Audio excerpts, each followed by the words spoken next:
왜 일본 이야기만 나오면 저렇게 감정적으로 반일몰이를 하는지, 북에 대해서는 그렇게 한없이 관대하면서, 솔직히 우리가 일본이 지금 우리 대한민국 2024년 대한민국이 더 중요합니까? 북한이 더 중요합니까? 우리가 어디가 더 친합니까? 물어보면 북한이라고 말할 수 있습니까? 일본이 더 친한 거 아니에요?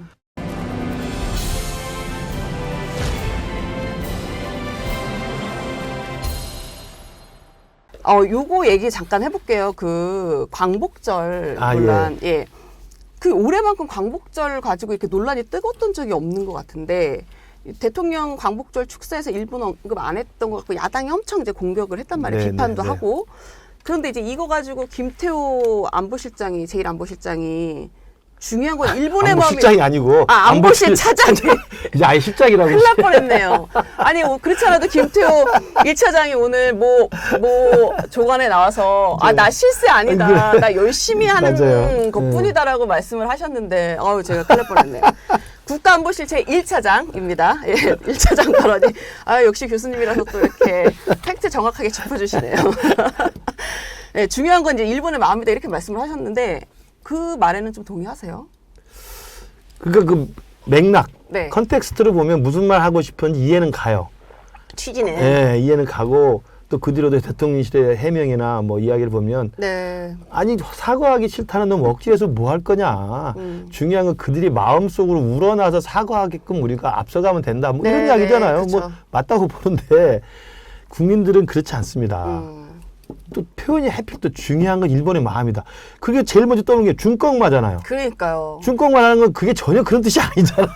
그러니까 중꺾마라는 우리 국민들이 익숙한 그 약칭 단어와 네. 중요한 건 일본의 마음이다. 네. 이게 겹치면서 이게 뭐지?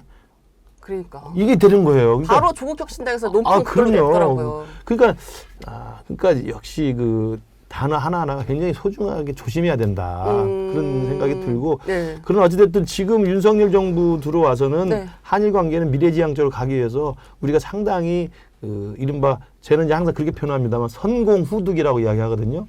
DJ가 햇볕 정책할 때 그 당시 보수 진영에서 막 반대했을 때 보수 진영을 설득하기 위해서 북에 대해서 했던 게 선공후득 논리가 있어요. 야, 우리가 이제는 당당하게 체제 경쟁에서 이겼는데 우리가 좀 더 여유롭게 좀 더 우리가 좀 포용력 있게 먼저 주고 나중에 그놈들한테 받자. 이거였거든요. 네. 그래서 북에 대해서 그렇게 하나씩 관대하던 민주당이나 진보 진영이 왜 이렇게 일본에 대해서는 잡아먹으려고 하는지 모르겠단 말이에요. 그러니까 DJ 햇볕 정책을 지금도 지지하는 민주당이라면 네. DJ가 북에 대해서 했던 선공후득의 논리로 네. 일본에 대해서 우리가 자신감을 가지고 선공후득 할 수 있는 여유로움 이런 게 좀 필요하다고 보기 때문에 저는 맞다고 봅니다. 네. 그런데 이제 중요한 건 이제 국민 감정이라는 게 또 있기 그렇죠. 때문에 그런 감정선을 건드리는 말이나 행동이나 정책은 좀 아직은 신중해야 된다 이렇게 봅니다. 그러니까 이게 항상 약간 딜레마인 것 같아요. 문재인 정부 때도 보면 말씀하신 대로 일본이랑 굉장히 대치를 세게 했는데 그때도 이런 얘기가 있었어요. 일본에 대해서 이제 우리가 조금 미래지향적으로 나갈 필요가 있다. 그런데 국민 정서는 너무 지금 일본에 대해서 여전히 좋지 않다. 그래서 국민의 마음을 받아서 이걸 대변을 하다 보니 일본과의 관계가 너무 풀리지 않고 꽉 막혀 있다. 뭐 지소미아 등등 엄청 많았잖아요. 이걸 어떻게 푸냐에 대한 해법을 못 찾고 교착 상태에 있다가 끝나버렸단 그렇죠. 말이에요. 그래서 이제 윤석열 정부에서는 이제 요거를 조금 보려는 취지로 뭐 어쨌든 한미일 그렇죠. 같이 협력하면서 하는 것 같은데 그러다 보니까 이제 교수님 말씀하신 대로 딱 국민의 이 감정, 특히 일본에 갖고 있는 이 감정이 딱 건드려지니까 일본 뭐 이런 댓글도 있더라고요. 일본 대변인이야? 일본의 마음이 중요해? 우리 국민의 마음이 더 중요하지? 우리 국민의 마음 먼저 대변해줘야 되는 거 아니야? 이런 얘기가 있어서 이게 참 항상 해법을 찾기가 어려운 것 같아요. 글쎄요. 그러니까 저는 그 큰 틀에서 윤석열 정부의 이 한일 관계 방향, 네. 그다음에 지난번에 그 강제징용 제3자 변제안, 네. 그 어려운 걸 돌파를 해서 저는 문제를 잘 풀었다고 생각하고요.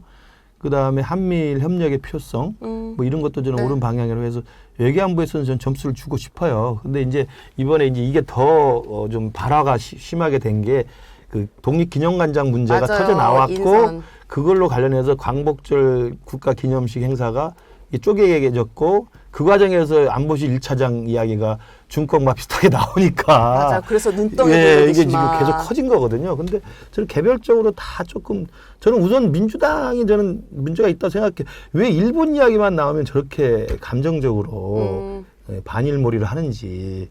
반일몰이. 예, 북에 대해서는 그렇게 한없이 관대하면서 솔직히 우리가 일본이 지금 우리 대한민국 2024년 대한민국이 더 중요합니까? 북한이 더 중요합니까? 우리가 어디가 더 친합니까? 물어보면 북한이라고 말할 수 있습니까? 일본이 더 친한 거 아니에요?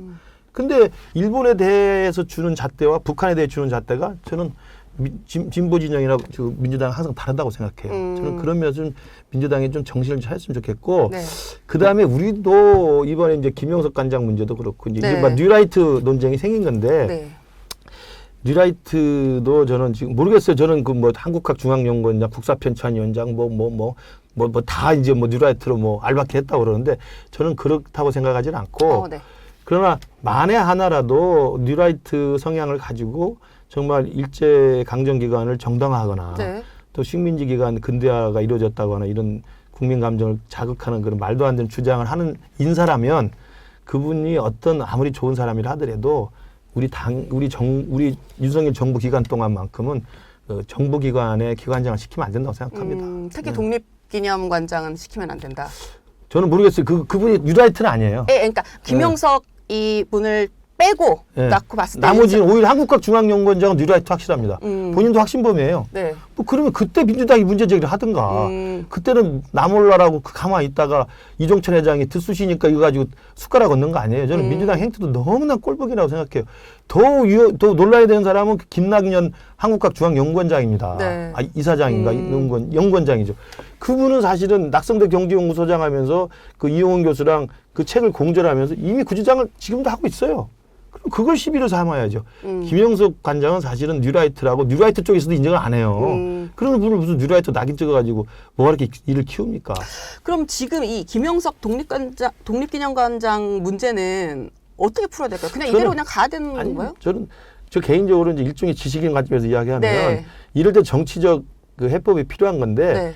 이제는 일이 더 커져버렸고 다 사태가 확장돼 버려서 네. 누구도 지금 문제를 풀 수 없고 풀 수 있는 유일한 해법은 김영석 관장 본인이죠. 스스로 조금 결단해야 된다. 그렇죠. 정정식 사건도 보십시오. 결국 문제를 어떻게 풉니까? 용산에서 절대 사표내지 마. 한동훈 당장 사표내서 이렇게 서로 못 하잖아요.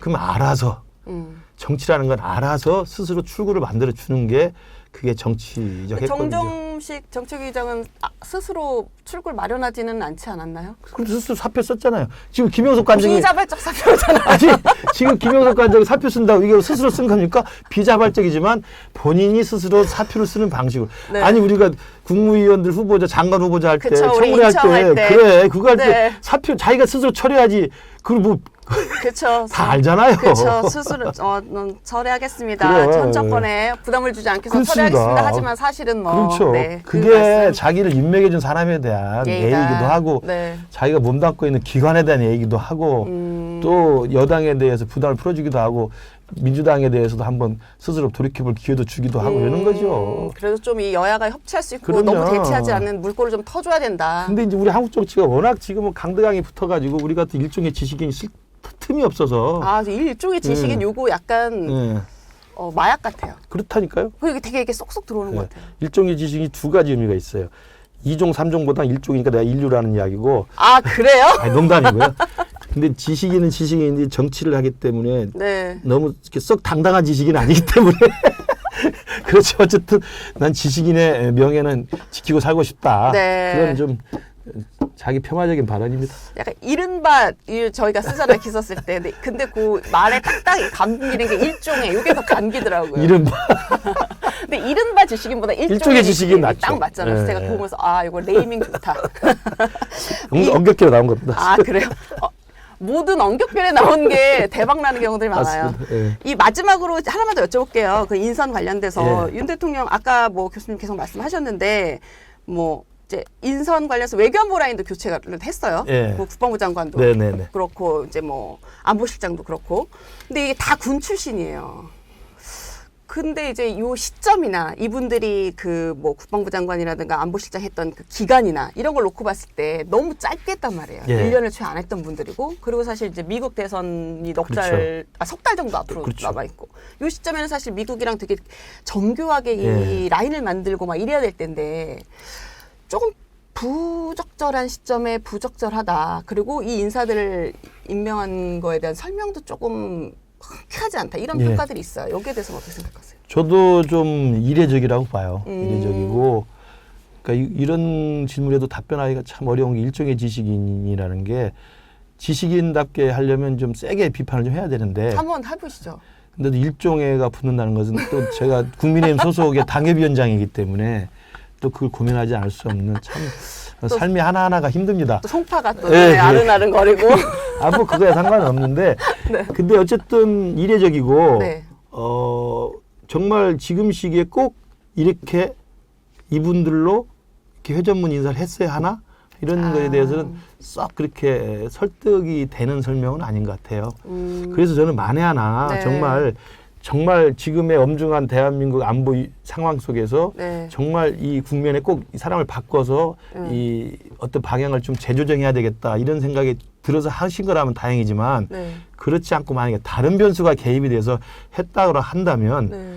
그래서는 안 된다. 그래서는 안 되고 다른 건 몰라도 아니 뭐 장관을 바꾸고 뭐 고용부 장관을 바꾸고 이렇게 장관을 바꿀 수는 있습니다만 외교안보는 다른 겁니다. 그쵸. 외교안보 라인이라는 것은 인사가 주는 메시지가 분명히 강한 거예요. 그럼요. 사람이 바뀌면 같은 외교안보 사안을 놓고도 접근 방법이 다르거든요. 그럼요. 저는 그런 면에서 보면 이 시기에 꼭 이렇게 했어야만 하는 것에 대해 설명을 하고는 있지만 네.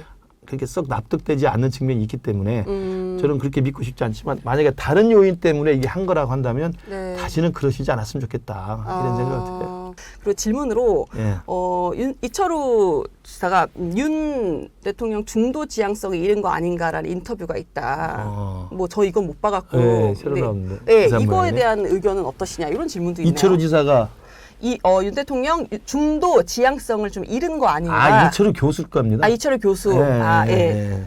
저도 그 기사를 봤는데 전 이걸 못 봐가지고. 예. 네.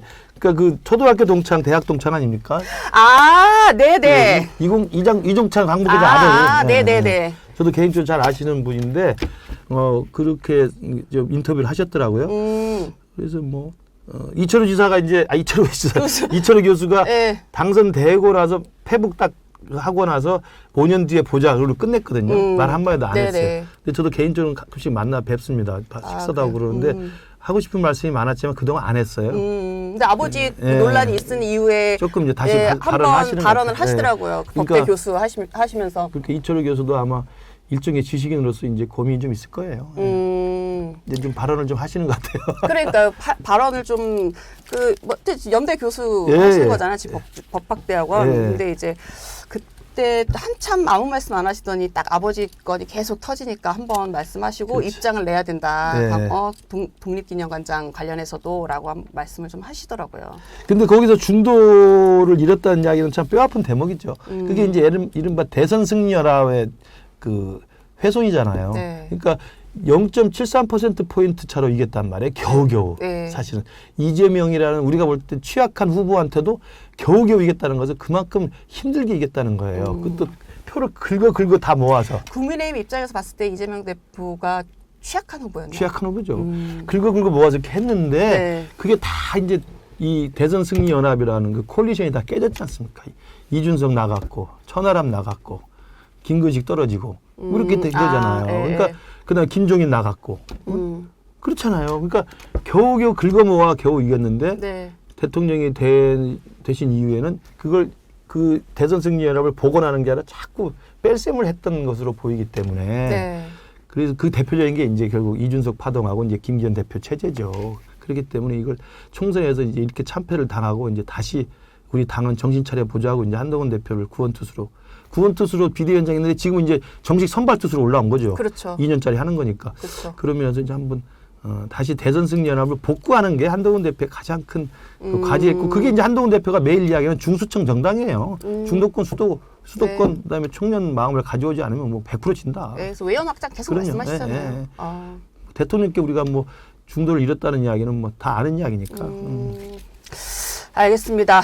지금 오늘은 뭐 여기까지 말씀 듣는 걸로 하고 한 주 더 나와주실 거니까요. 그렇죠? 지금까지 김근식 경남대 정치외교학과 교수님 모시고 말씀 나눴고요.